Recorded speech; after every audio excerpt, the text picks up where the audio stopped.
Parece até que o PSDB está virando um partido popular, um partido de massa. Mas um velho assessor que conhece bem o PSDB brincou. Um partido de massa, mas uma massa cheirosa. Mas uma massa cheirosa. Mas uma massa cheirosa. Pobre na universidade, pobre no aeroporto, pobre na fogo de chão, pobre de SUV, pobre na casa de swing de Moema, PEC das domésticas. Em resumo, quando a mídia e a direita falam do risco PT, é basicamente isso que incomoda tanto a massa cheirosa de Faria Lima, Leblon, Águas Claras e dos bairros nobres e emergentes de todo o Brasil. E isso nunca nem foi uma posição escondida. Quando Lula era presidente do Brasil, não era incomum jornalistas e escritoras como Danusa Leão, Eliane Cantanhede e Cora Ronay deixarem claro todo o elitismo em textos típicos de almas cebosas e mesquinhas que eram claramente contrárias à ascensão social no país. Danusa mesmo talvez fosse a pior de todas. Apesar de ser irmã da inesquecível Nara Leão, não teve o mesmo talento e nem a mesma elegância durante sua vida de colunista social. É dela o texto que fala que visitar Nova York ou Paris já não tinha mais tanto glamour quando ela podia encontrar o próprio porteiro andando pelas ruas da cidade. Mesmo que tenha pedido desculpa e utilizado o super trunfo de dizer que isso aí foi uma ironia não compreendida pelo leitor, ao fazer a emenda, Danusa piorou o soneto com um discurso de que gosta de se sentir única e que detestaria encontrar Donald Trump com o mesmo iate ou Madonna vestindo o mesmo traje de gala que ela numa festa. Ok, Danusa, bela tentativa, mas falhou miseravelmente. Falhou porque o que ela expõe no texto não é exagero e nem meme. Anos depois, Lilian Aragão, mulher do Dr. Renato, deu declaração parecida sobre a quantidade de gente mal vestida em aeroportos em um vídeo no qual ela fica o tempo todo esticando a papada. Parece rodoviária, né, gente? Conta sério. Esse aeroporto não parece rodoviária. Eu vim no voo, acredito que o cara veio de bermuda, chinelo, do Rio de Janeiro para São Paulo. E olha que a essa altura do campeonato aí, o pobre já não estava mais indo muito pra Disney não. O destino que dava para pagar era a Cachoeira do Itapemirim.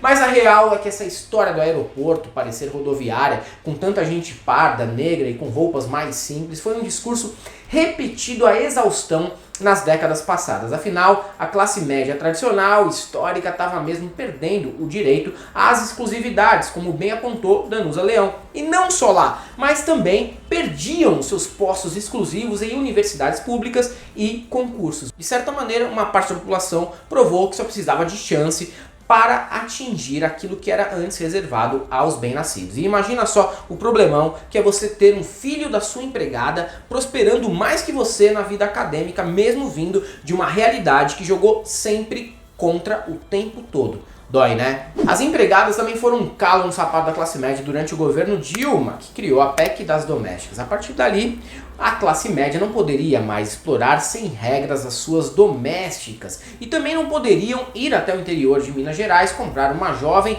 para que ela limpasse seus apartamentos de um por andar em Higienópolis em troca de um prato de comida e uma calça jeans usada da filha. Resultado, a Veja chegou a fazer matéria denunciando o absurdo que isso era para o empregador e foi uma das vozes mais histéricas contra a medida aqui em São Paulo. O episódio, que deveria ser conhecido nos livros de história como a Revolta das Patroas, também gerou um texto da infalível Danusa Leão, que mascarava o preconceito com uma fingida preocupação com o desemprego que isso geraria. Em dado momento, ela chega a questionar: quem vai empregar uma jovem com 2 filhos pequenos se tiver que pagar pela creche e educação dessas crianças? É desemprego, na certa. Desonesta demais a Danusa Leão. O projeto nem era sobre isso. Ele apenas ampliava direitos, como a exigência de benefícios, como o recolhimento do FGTS. Mas sabe como é, né? A nossa elite, classe média, não estava a fim de abrir mão de ter uma escrava, doméstica, ali sempre no quartinho dos fundos, disposta a levantar para servir uma aguinha pro patrão. Danusa viralizou de novo nessa época, mas ali foi a gota d'água até para a Folha de São Paulo, que demitiu a colunista em seguida. Uma curiosidade é que depois ela processou o jornal e pediu justiça gratuita.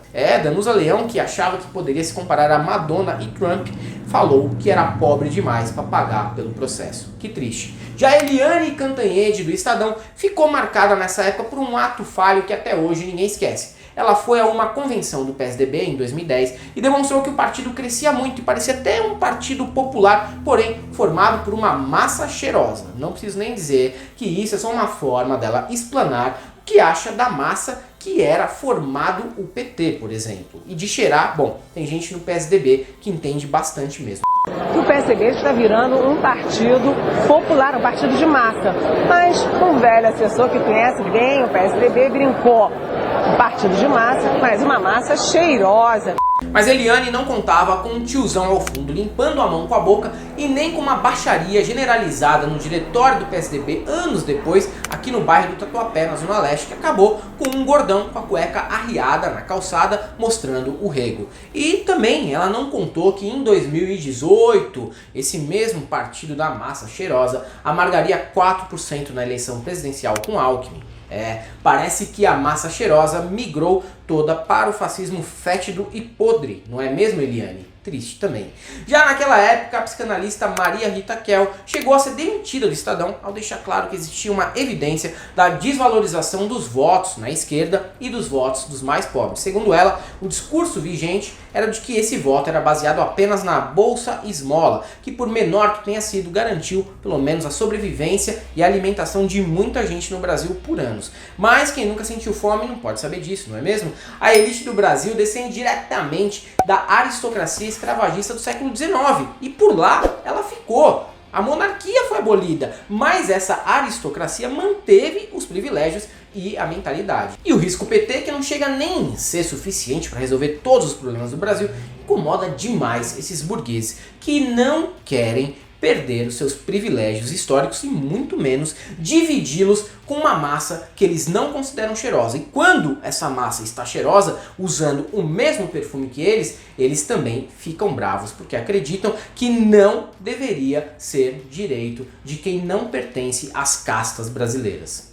E é isso aí, galera. Para quem gosta aqui do canal, nós temos nosso apoio, nosso Seja Membro, nossa conta jurídica e Pix, caso você queira e possa fazer uma colaboração. Além do YouTube, estamos presentes no Facebook, no Twitter e também no Instagram. Sigam a gente lá. E para todo mundo que achava que esse pessoal da massa cheirosa já tinha aceitado que o Bolsonaro era a pior decisão para o Brasil, só temos uma coisa para te dizer: não passarão.